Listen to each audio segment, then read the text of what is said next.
Gagawa tayo ng mocha cake in a tub. Yes po, ang mocha cake natin ay no-bake. Para sa written ingredients, please check description box.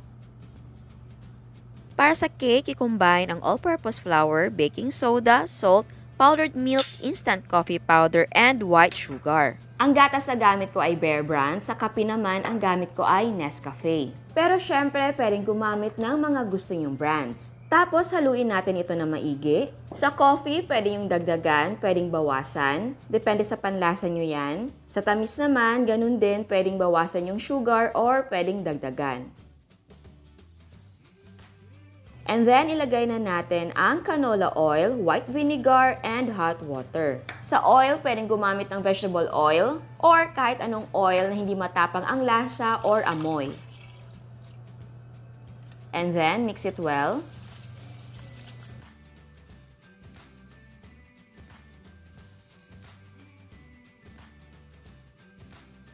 I-divide natin ang cake batter into 5 equal parts. Ang gamit ko ay lianera. Nag-lightly grease ako ng buong pan at naglagay ako ng parchment paper sa bottom. Pero kung wala kayong parchment paper, pwede mag-lightly grease tapos mag-dust ng konting harina. At kung ayaw nyo na lianera ang size ng ating mga cakes at gusto nyo yung malaking cake talaga, kasya ito sa 9 inches by 3 inches na round na cake pan. And of course, kahit anong shape ng cake pan ay pwede. Pero yun nga, pag malaki ang cake na gagawin, dapat din extend mo ang cooking time.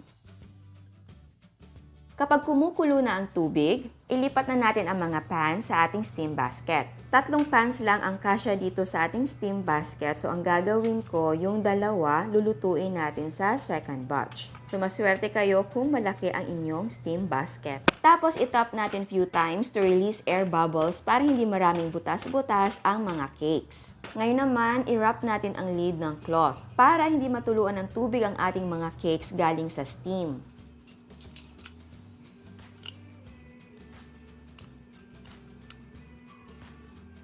Isalang na natin at steam for 25 to 30 minutes over medium-low heat or low heat. Again, dapat kumukulo na yung tubig bago natin isalang ang ating mga pans. At yung tubig na inilagay ko sa ating pot ay kalahati. And yes po, ang ating cake ay pwedeng i-bake sa oven talaga. After 25 or 30 minutes, do the toothpick check. And if it comes out clean or with few moist crumbs, luto na ang ating cake. Pero kung basa pa, i-extend mo ang cooking time ng 5 minutes tapos i-check mo again. Tanggalin sa steamer ang ating mga cakes. Tapos ipa-cool down natin for 10 minutes. After 10 minutes, pwede nang tanggalin ang mga cakes sa ating pans. Pwede kang gumamit ng knife or spatula sa pagtanggal, so i-scrape mo lang yung gilid.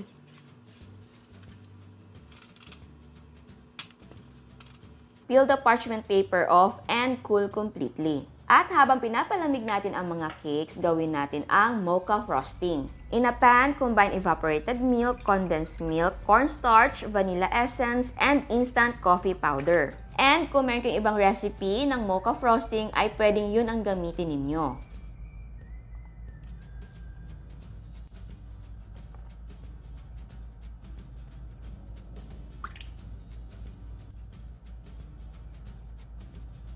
Haluin natin na mabuti until ma-dissolve ang ating cornstarch.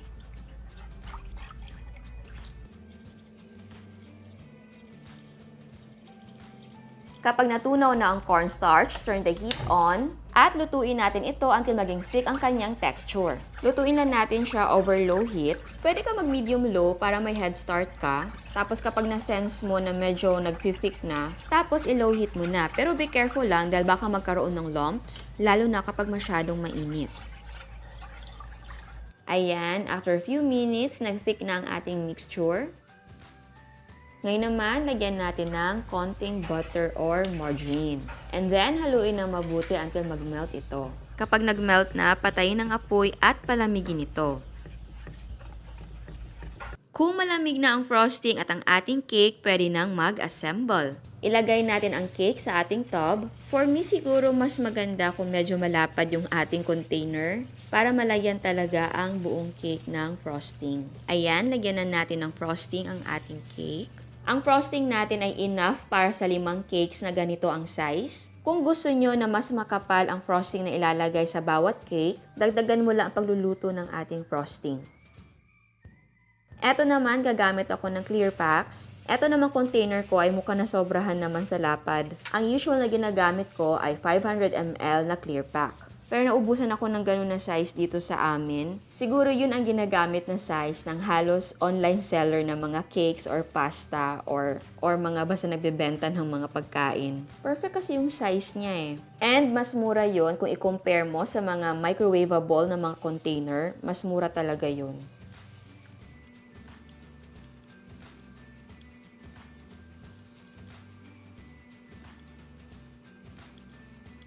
Ngayon naman, lagyan natin ng toppings. Mag-shave tayo ng chocolate bar. And yes po, kahit anong toppings ay pwede. Pwedeng chocolate chips, chocolate sprinkles, marshmallows, or peanuts. Pwede din maglagay ng whipped cream, or basta kahit ano yung bagay sa ating mocha cake.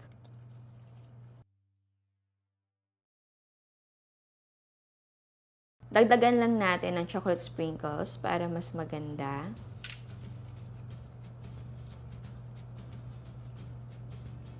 Ayan, eto na ang ating no-bake na mocha cake in a tub.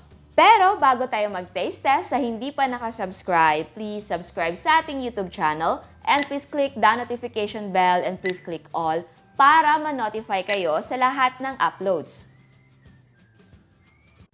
So ayan, tikman na natin. Ang bango niya. Alam niyo yung biskwit na hansal na mocha, ganun na ganun yung amoy. Ang bango. Yan. Ooh.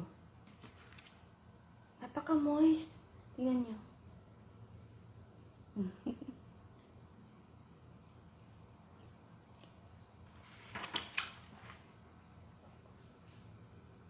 Super moist. And so yummy. Talaga. Kasi yung ibang ginagamit nila, di ba yung ibang ginagamit na cake sa mocha ay chiffon?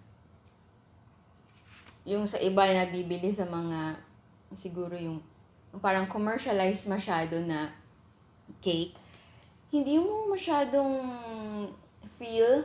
Kasi nga, yun nga, hindi siya moist, tapos parang kulang sa lasa. Yung ganun. Pero ito, pack na pack. Ang sarap talaga.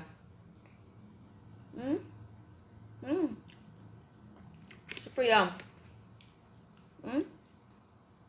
And hindi siya yung, alam mo yung hindi yung sobra yung lasa niya. Tama lang. Ang sarap. Sarap talaga. Ang maganda pa dito sa ikaw ang gumagawa ng sarili mong cake, makakapag-adjust ka sa lasa na gusto mo. Like, kung gusto mo mas maraming coffee, pwede mong lagyan. Kung gusto mo na marami yung gatas, pwede mong dagdagan. Kung gusto mo na mas matamis or kung gusto mo bawasan ang tamis, pwede. Kaya, maganda talaga yung mga homemade. Ang sarap talaga.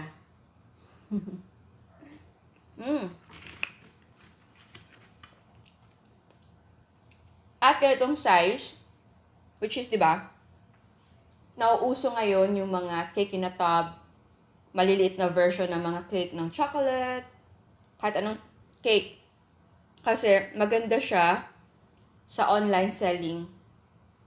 Kasi 'di ba, kapag maliliit, mas madali mo siyang maibebenta, lalo na kapag masarap yung cake mo. Yung iba, gusto lang makatikim, gusto lang mawala yung parang inggit sa pagkain or yung cravings nila. Kasi yung iba, gusto nila konti lang, hindi naman talaga yung isang buong cake. So, mas affordable talaga kapag ganito yung size. At mas marami yung maibebenta mo. At since madali mo siyang ma-dispose, mas marami yung makakatikim. So, mas marami makakaalam kung gaano ka kasarap magluto. So, next time, kung gusto lang umorder ng cake para sa mga parties or birthdays nila, like yung malalaking cake or gusto nila souvenir ng mga cakes, ikaw may isip nila. Last month lang may nag-request sa akin ito. Actually, mayroon na tayong mocha cake Pero yung ginawa ko noon, yung round, so malaki siya. Tapos may ginawa din ako na cupcake na ganito. Ilalagay ko mga recipe link sa description box para makita nyo yung malaki at yung cupcakes. Sarap. Kaya gumawa ako ulit nito kasi may nag-request and kompleto naman ako sa recipe, sa ingredients. Madali lang siyang gawin kasi yung pangunahin niyang ingredient is kape lang. So, kung meron kang harina, meron kang vegetable oil or canola oil, tapos meron kang, kahit wala kang gatas, okay lang. Meron kang sugar, pwede ka nang gumawa. And nga pala, syempre baking soda or baking powder. Yes, pwede kang gumamit ng baking powder. For this recipe, ilalagay ko ang measurement kung baking powder ang gagamitin mo dito. So yeah, madali lang siyang gawin kasi nga, kahit sa tindahan ka bumili ng ingredients, meron. And kahit anong kape ha, pwede. Nescafe kasi lagi yun nasa bahay, so yun yung nagamit natin. Sarap. And dun sa powdered milk na gamit ko, kung wala kayong powdered milk, pero meron kayong liquid, okay lang. Bale, di ba 2 cups yung ating water? So, yung isa, pwedeng evaporated milk na lang, tapos hot water yung isa. So, 1 cup ng hot water, 1 cup ng evaporated milk. So, kung wala talagang gatas, walang liquid, walang powder, okay lang na wala. Masarap pa rin yan. Pero mas masarap kung meron. Ang sarap. Sa toppings, pwedeng wala na. Kasi yung frosting mo, masarap na eh. Kaya okay lang na wala. Siyempre, maganda kung meron. Lalo na kung pag binibenta mo, maganda kung merong toppings. Ang sarap. Yum. Gustong-gusto ko siya. Alam mo, talaga makukompare mo siya sa mga commercialized masyado na mga cake. Ito talaga, alam mo yung may dating, ganun. Kaya kung gusto niyo magnegosyo, yung costing ay pagkatapos ng ating taste test. Doon ko yung nilalagay yung ating prices ng ingredients. Alam ko, marami na ngayong mga raketero, dahil sa panahon ngayon. And super proud ako sa inyo dahil hindi talaga kayo nag-give up sa life. Ganun talaga yun eh. Huwag kayong mag-give up. Kasi, habang buhay ka, may pag-asa, di ba? Survive lang tayo. Matatapos din yan lahat. Siyempre, tipid-tipid. Tapos, negosyo, diskarte. And, stay healthy lagi. Stay safe. Naku, umuulan na. Baka lumakas yung ulan, hindi na ako marinig. Basta masarap yung ating mocha cake. Tignan nyo. Kalahatin alam. Maingay yung aking ref. Naririnig nyo ba? Nako, nauubos ko na. Baka hindi na ako makapag-dinner nito. Sarap. So, ayan. Sana nagustuhan nyo ang ating recipe ngayon. Sana subukan nyo para matikman ng pamilya, ng friends. Baka maisipan yung inegosyo. Masarap siya. So, ayan. Ciao! At eto ang mga prices ng ating mga sangkap. And yes, pwedeng gumamit ng mga gusto yung brands. At kung meron kayong sariling recipe ng cake ay pwede nyong gamitin. Ang nagawa natin ay 5 pieces. Ang cost per yield ay 38 pesos and 20 cents. Pwede mong ibenta ng 50 to 60 pesos ang isa. Again, ang selling price ay magdidepende kung magkano ang presyo ng sangkap sa inyo. At bago ako magpaalam, meron another dose of inspiration. Eto ang mga cakes ni Miss Kai.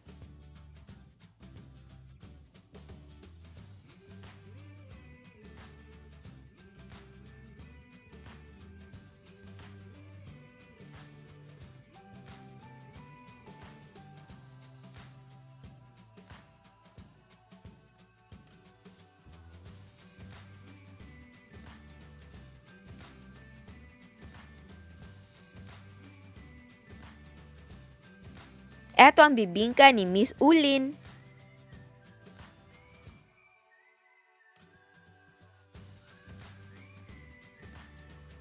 At meron siyang buko pie na inuluto sa kaldero or sa improvised oven.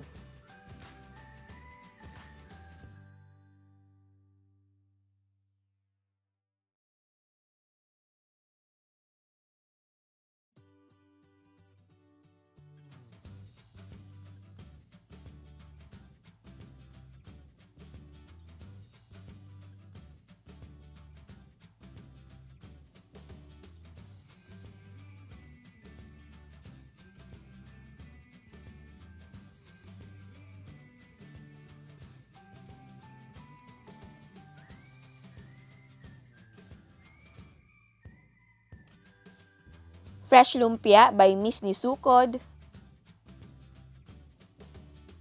Meron siyang fish balls. Pichi-pichi. Puto. Leche flan. Ice cream. Red velvet crinkles.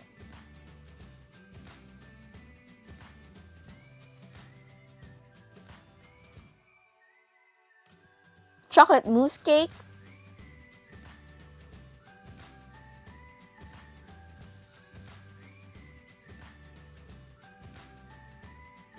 At eto ang kanyang mga cakes and cupcakes.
Again, I want to say thank you sa lahat na nagpapadala ng mga photos nila. Kamusta ang mga raketero, raketera? I know minsan talaga nakakapagod maghanap buhay. Pero tandaan nyo, pinalaki tayo na survivor. Kaya kaya natin lahat ng pagsubok na dadaan sa atin. Again, stay safe and stay healthy. At sa mga hindi pa nakasubscribe, please subscribe sa ating YouTube channel. And please click the notification bell and please click all para ma-notify kayo sa lahat ng uploads. And please don't forget to like our Facebook page and follow us on Instagram. Thank you!